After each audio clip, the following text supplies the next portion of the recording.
मीठे मीठे प्यारे प्यारे बेहद के बाप के सभी स्नेही आत्मरूपी बच्चों को ओम शांति। बेहद के बाप को ओम शांति, ओम शांति। 11 मई 2022 के ईश्वरीय महावाक्य। बाबा ने मुरली में कहा, मीठे बच्चे, तुम ही बहुत काल से बिछोड़े हुए हो। तुमने ही पूरे 84 जन्मों का पाठ बजाया। अब तुम्हें दुख के बंधन से सुख के बंधन में जाना है, तो अपार खुशी में रहो। प्रश्न, अपार खुशी किन बच्चों को सदा रह सकती है? उत्तर में प्रेम के सागर ने कहा, जिन्हें निश्चय है कि पहला बाबा हमें विश्व का मालिक बनाने आया है, दूसरा हमारा सच्चा बाबा वही गीता का सच्चा ज्ञान सुनाने आया है, तीसरा हम आत्मा अब ईश्वर के गोद में बैठे हैं। हम आत्मा इस शरीर सहित बाप की बनी हूँ। चौथा, बाबा हमें भक्ति का फल सद्गति देने आया है। पांचवा, बाबा ने हमें त्रिकालदर्शी बनाया है। छठा, भगवान ने हमें माँ बनकर अडॉप्ट किया है। हम गॉडली स्टूडेंट हैं। जो इस स्मृति व निश्चय में रहते, उन्हें अपार खुशी रहती है।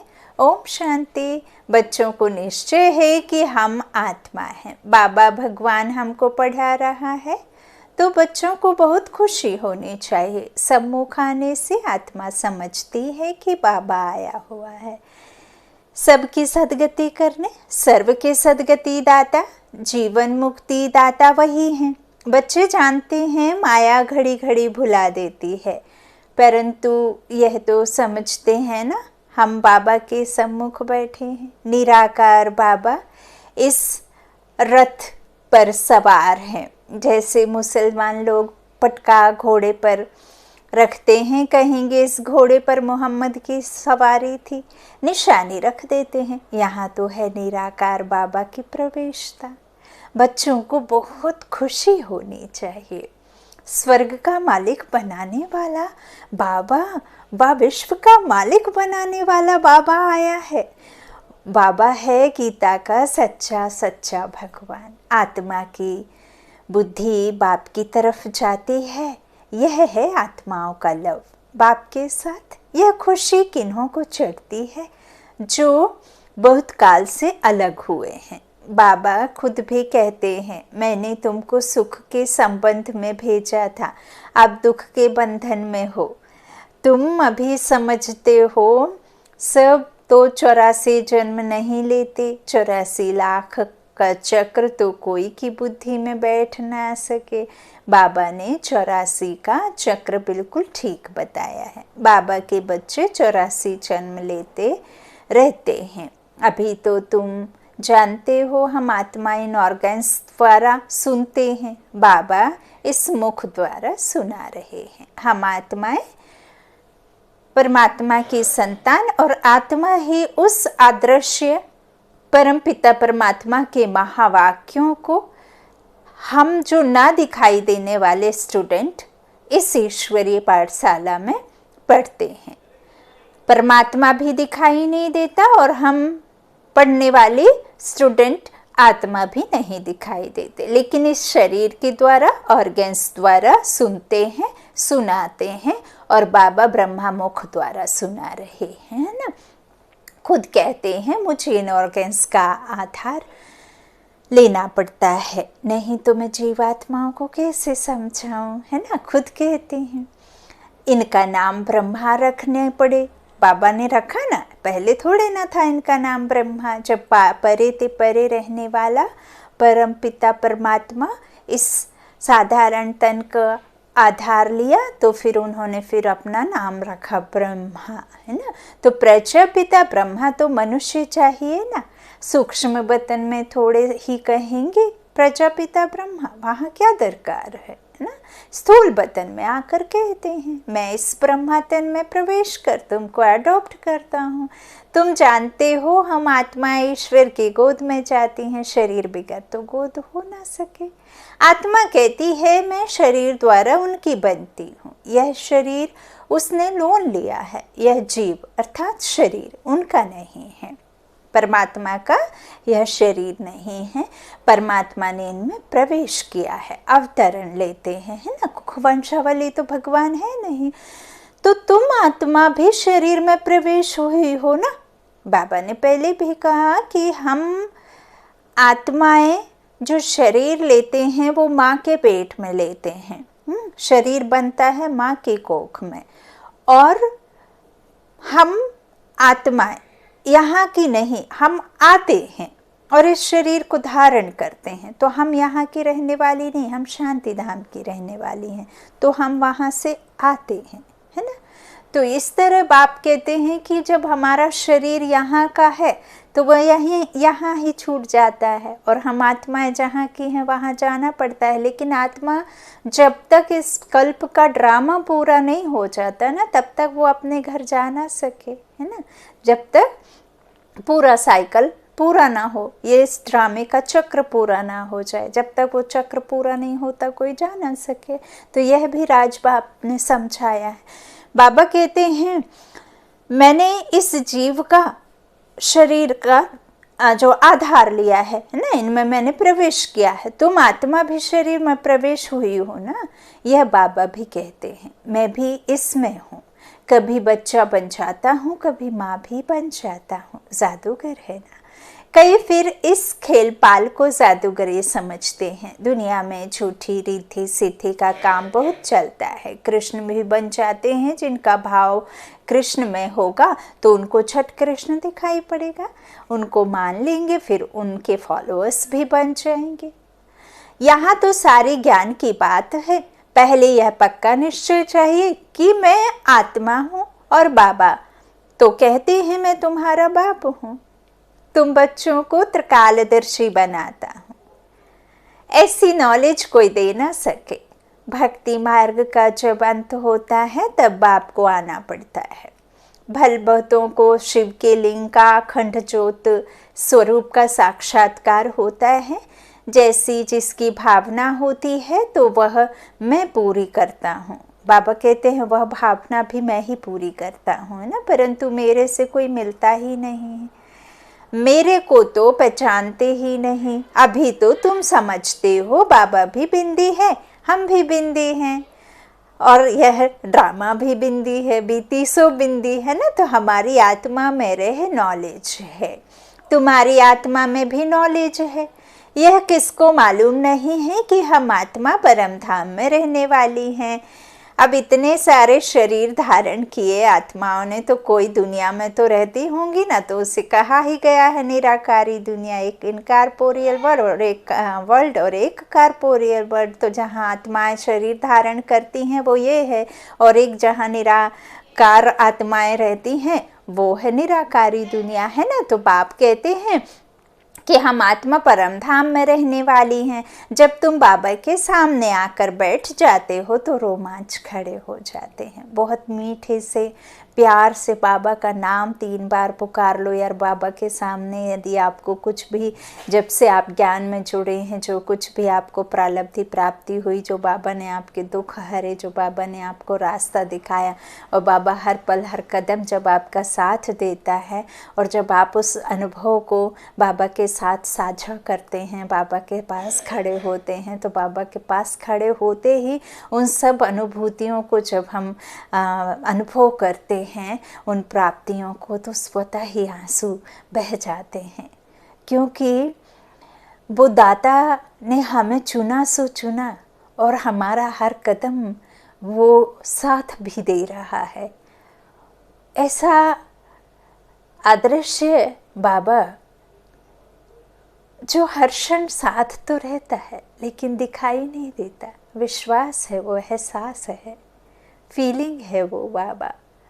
ऐसा है हमारा बेहद का बाप, जो सिर्फ हम हमारे साथ नहीं बल्कि हमारे पूरे परिवार की पालना हर क्षण हर पल कर रहा है। तो देखिए कितना निष्कामी बाबा है हमारा, निस्वार्थ, निराकारी, निरहंकारी, निर्विकारी, सर्वशक्तिमान बाबा। ऐसा है बाबा का प्यार। तो बाबा का जो नाम लेते ही बाबा कहते सामने आकर बैठ जाते हो तो रोमांच खड़े हो जाते हैं। सच बाबा, ओहो, शिव बाबा जो ज्ञान का सागर है वह इसमें बैठ हमको पढ़ाते हैं।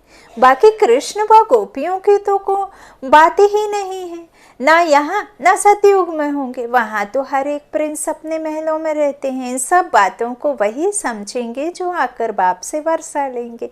तो यह खुशी भी अंदर रहनी चाहिए। कहते भी हैं तुम माता पिता हम बालक तेरे, परंतु इसका भी अर्थ नहीं समझते। पिता तो ठीक है, फिर माता किसको कहा जाता है? माता तो जरूर चाहिए, इस माता की कोई माता हो ना सके। यह राज बड़ा समझने का है और बाप को याद करना है। बाप कहते हैं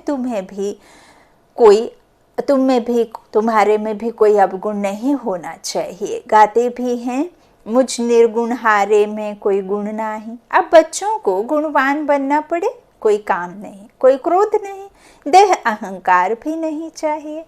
इस समय तुम यहाँ बैठे हो, जानते हो हम यहाँ हैं, फिर मुरझाइश आदि क्यों आनी चाहिए?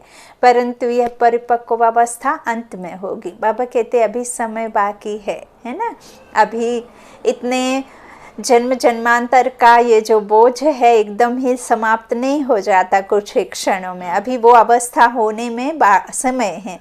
गाया भी हुआ है अतीन्द्रिय सुख, पूछना हो तो गोप गोपियों से पूछो। गोपी बल्लभ का कौन जाने सुख, अतीन्द्रिय सुख गोप गोपियों से पूछो।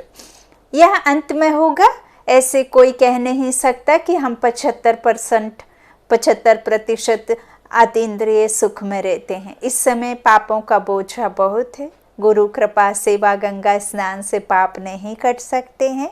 गुरु कृपा सेवा गंगा स्नान से बाबा कहते हैं पाप कटने होते तो जन्म जन्मांतर हम यही आकर करते आए हैं और नीचे ही गिरते आए हैं। बाप अंत में ही आकर नॉलेज देते हैं, दिखाते हैं।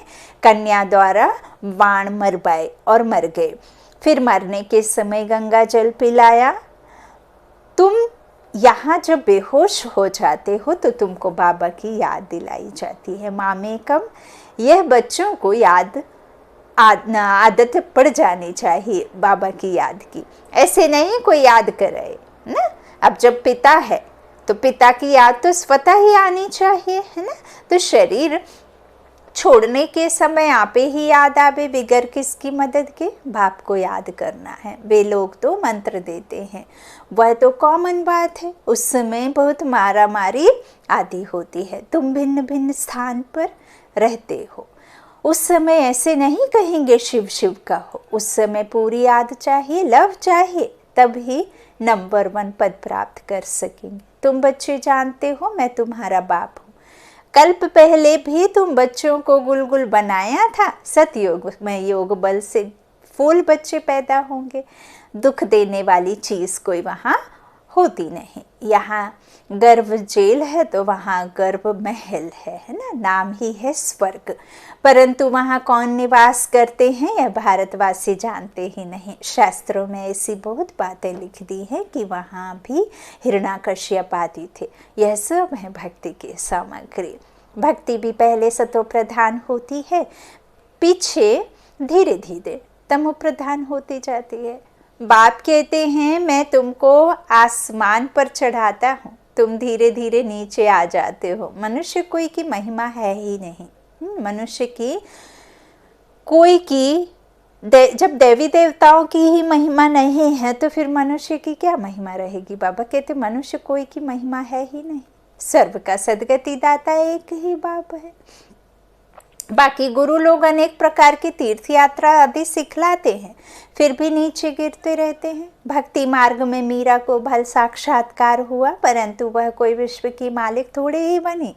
हाँ, यहाँ कहीं जन्म लेके घूम रही होंगी तो तुमको तो बाबा कहते हैं जिन्न बनो, तुमको काम देता हूँ, सिर्फ अल्फ वे को याद करते रहो। अगर थक जाएंगे, याद नहीं करेंगे तो माया कच्चा खा जाएगी।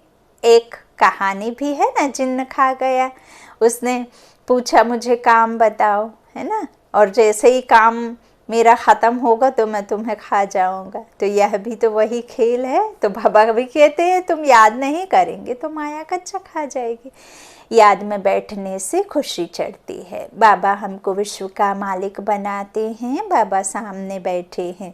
तुम आत्माएं सुनती हो मीठे लाडले बच्चे, मैं तुमको मुक्ति धाम में ले चलने आया हूँ। भले वापस जाने की कोशिश करते हैं परंतु कोई जा नहीं सकते। कलयुग के बाद सतयुग, रात के बाद दिन आना ही है। तुम जानते हो सतयुग में हम ही होंगे। बाबा फिर से हमको राज्य भाग्य देते हैं। खुशी का पारा चढ़ेगा अंत में जब फाइनल होंगे। विनाश हो जाएगा, तुम साक्षी होकर देखते रहेंगे। खून नाहक खेल है ना।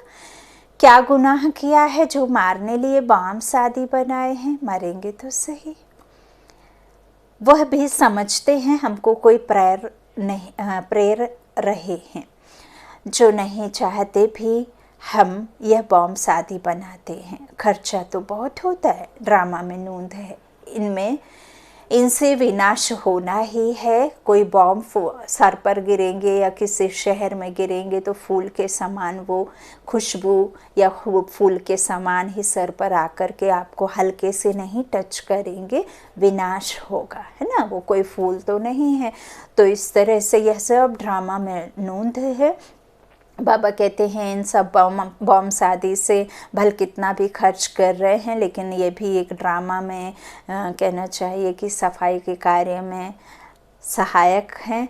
और यह भी होना ही है, विनाश होना ही है। अनेक धर्म बीच एक धर्म राज्य कर ना सकें। अब अनेक धर्मों का विनाश हो, एक धर्म की स्थापना होनी है। तुम जानते हो हम बाबा की श्रीमत पर राज्य स्थापन कर रहे हैं। वह फिर चले जाते हैं मैदान पर ड्रिल आदि सीखने के लिए। समझते हैं मरना और मारना है। यहाँ तो वह बात नहीं। बहुत खुशी रहनी चाहिए कि बाबा आया है। यहाँ आत्मा की आत्मा से लड़ाई है। आसुरी अवगुणों पर सद्गुणों को धारण कर, दैवी गुणों को धारण कर जीत हासिल करनी है। विकारों पर जीत पहननी है। उसे ही फिर कहा है कि रावण पर जीत राम की। तो राम कौन बनेगी? आत्मा, और बनाने वाला स्वयं निराकार राम है। तो राम जो योग बल से विकारों पर जीत निराकार आत्मा प्राप्त करती है ना, तो फिर इस तरह से यह खेल है बाहुबल का नहीं बल्कि आत्मा की लड़ाई। किसी के साथ डिबेट आदि करने की बात नहीं है। जो हो रहा है सो कोई नई बात नहीं है। किसी को राम का किसी को रावण का मिला ही है पाठ। तो यह सब बातें बुद्धि में समझ, बुद्धि में ही धारण करने की है। बाबा कहते हैं यह सब जो बहुत खुशी रहनी चाहिए कि बाबा आया है। प्राचीन भारत का राजयोग निराकार भगवान ने ही सिखाया था। नाम बदल कर कृष्ण रख दिया है। सन्यासी लोग समझते हैं हमारा ही प्राचीन योग है। तुमको कितना अच्छी रीति समझाते हैं। बच्चे मुझे पहचानते हो, मैं तुम्हारा बाप हूँ। मुझे ही पतित पावन ज्ञान का सागर कहते हो। कृष्ण तो पतित दुनिया में आ ना सके। वो तो सतयुगी प्रिंस है, वो पतित दुनिया में आ ही नहीं सकता। और उसे द्वापर में लाकर खड़ा कर दिया। तो द्वापर से तो फिर देवी देवता काम विकार में बैठ, काम चिता पर बैठ काले बन जाते। वहाँ तो फिर मनुष्य योनि शुरू हो जाती, रावण के राज्य में आ जाते।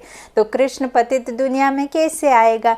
कृष्ण को फिर द्वापर में ले गए हैं। कितनी गलत फहमी है, बिल्कुल तमो प्रधान बन गए हैं। मैं आता ही तब हूँ जब सबको मुक्ति धाम में ले जाना है। तुम जानते हो हम पढ़ रहे हैं, हम गॉडली स्टूडेंट हैं। यह सिमरन करते रहो तो रोमांच खड़े हो जाएंगे।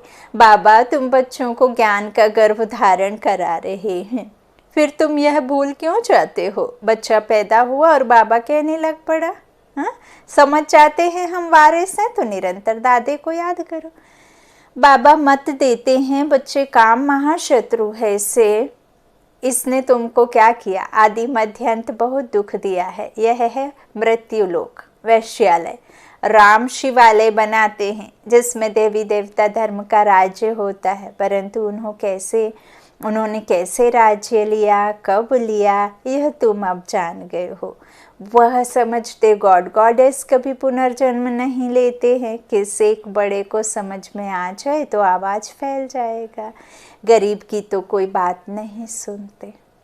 तुम्हारे में भी नंबरवार धारणा वाले हैं।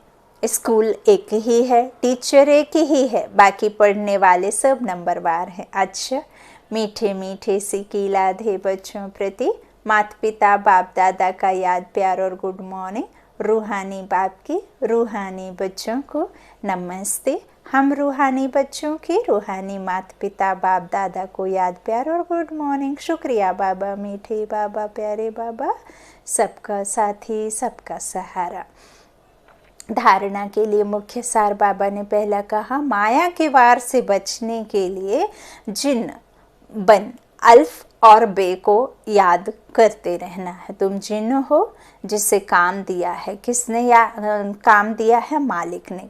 क्या करने कहा है कि मुझे याद करो, है ना, तो उसे याद करते रहो। बे को सिर पर जो पापों का बोझ है उसे योग बल से उतारना है। अतीन्द्रिय सुख में रहना है। दूसरा, मुख से सिर्फ शिव शिव नहीं करना है, बाप से सच्चा लव रखना है। कांटों से फूल बनने की सेवा में तत्पर रहना है। बाबा कौन? ऐसे तो फिर बाबा कहने से गली से जाता हुआ कोई ऋषि, कोई इस तरह से संत महात्मा भी याद आ सकता है, तो क्या उस बाबा को याद करना है? बिल्कुल नहीं। बाबा माना होता ही है निराकार।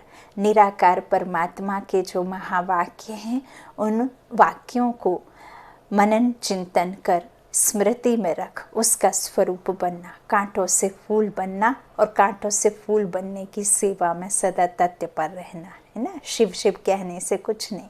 सच्चा लव माना परमात्मा के महावाक्यों को सुनना, सुनाना, धारण करना, स्वरूप बनना। आज का वरदान है, निश्चिंत स्थिति द्वारा यथार्थ जजमेंट देने वाले निश्चय बुद्धि विजयी रत्न भव। सदा विजयी बनने का सहज साधन है एक बल एक भरोसा। एक में भरोसा है तो बल मिलता है। बाबा कहते हैं निश्चय,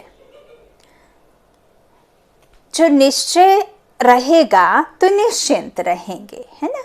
एक बल एक भरोसा से निश्चय मिलता है, तो निश्चय सदा निश्चिंत बनाता है और जिसकी स्थिति निश्चिंत है वह हर कार्य में सफल होता है, क्योंकि निश्चिंत रहने से बुद्धि जजमेंट यथार्थ करती है। तो यथार्थ निर्णय का आधार है निश्चय बुद्धि। निश्चिंत सोचने की भी आवश्यकता नहीं, क्योंकि फॉलो फादर करना है, कदम पर कदम रखना है। जो श्रीमत मिलती है उसी प्रमाण चलना है। सिर्फ श्रीमत के कदम पर कदम रखते चलो तो विजयी रत्न बन जाएंगे। आज का स्लोगन बाबा ने दिया, मन में सर्व के प्रति कल्याण की भावना रखना ही विश्व कल्याणकारी बनना है। मन में सर्व के प्रति कल्याण की भावना रखना ही विश्व कल्याणकारी बनना है। बाबा इन 24 घंटे में या मैंने जाने अनजाने किसी भी जन्म में किसी भी आत्मा के प्रति, ये प्रकृति के प्रति किसी भी तरह का मनसा वाचा कर्मणा किसी को कष्ट दिया हो, किसी से सहयोग लिया हो, तो सहयोगी आत्माओं को मैं आप ईश्वर को साक्षी बना करके उनका धन्यवाद करती हूँ। और जिन्होंने भी मुझे सहयोग किया उनको भी मैं धन्यवाद, और मेरे सहयोग करने वाली आत्माएं मुझे धन्यवाद करती हैं। और मैं जिनको भी कष्ट पहुंचा हो जाने अनजाने, तो मैं उनसे आपको साक्षी रख माफ़ी मांगती हूँ, इस प्रकृति से, उन आत्माओं से। इस तरह से आपने माफ़ किया, उन्होंने माफ़ किया, तो वो बोझ मुक्त हो जाती हैं और फिर इस तरह से हम हल्के हो जाते हैं। तो यह रोज हमें करना चाहिए। इससे हमारे जो भी जाने अनजाने हुई गलतियां हैं वो माफ़ी हो जाती हैं। अच्छा, तो बाबा ने कहा मन में सर्व के प्रति कल्याण की भावना रखना ही विश्व कल्याणकारी बनना है। मातेश्वरी जी के अनमोल महावाक्य, इस संगम समय पर ईश्वरीय नॉलेज जो हमें मिल रही है, क्या यही नॉलेज फिर से सतयुग में मिलेगी? अब इस पर समझाया जाता है कि सतयुग में तो हम स्वयं ज्ञान स्वरूप हैं, देवताई प्रारब्ध भोग रहे हैं, वहाँ ज्ञान की लेन देन नहीं चलती। ज्ञान की जरूरत है अज्ञानियों को। सतयुग में तो सब ज्ञान स्वरूप, वहाँ कोई अज्ञानी रहता ही नहीं जो ज्ञान देने की जरूरत रहे। इस समय हम सारे विराट ड्रामा के आदि मध्य अंत को जानते हैं। आदि में हम कौन थे, कहाँ से आए और मध्य में कर्म बंधन में फंसे, फिर कैसे गिरे। अंत में हमको कर्म बंधन से अतीत हो कर्मातीत देवता बनना है। अभी जो पुरुषार्थ चल रहा है तो वही ये मातेश्वरी जी के महावाक्य हैं। तो अभी बाबा कहते हैं हम सब जानते हैं, है ना, कि कैसे आदि मध्य अंत को जानते हैं, वह भी संगम पर। तो आदि में हम कौन थे और कैसे हम कर्म बंधन में फंसे, अंत में हमको कर्म बंधन से अतीत हो कर्मातीत देवता बनना है। तो अभी जो पुरुषार्थ चल रहा है इससे हम भविष्य प्रारब्ध सतयुगी देवता बनते हैं। अगर वहाँ हमको यह मालूम होता कि हम देवताएं गिरेंगे तो यह ख्याल आने से खुशी गायब हो जाती है।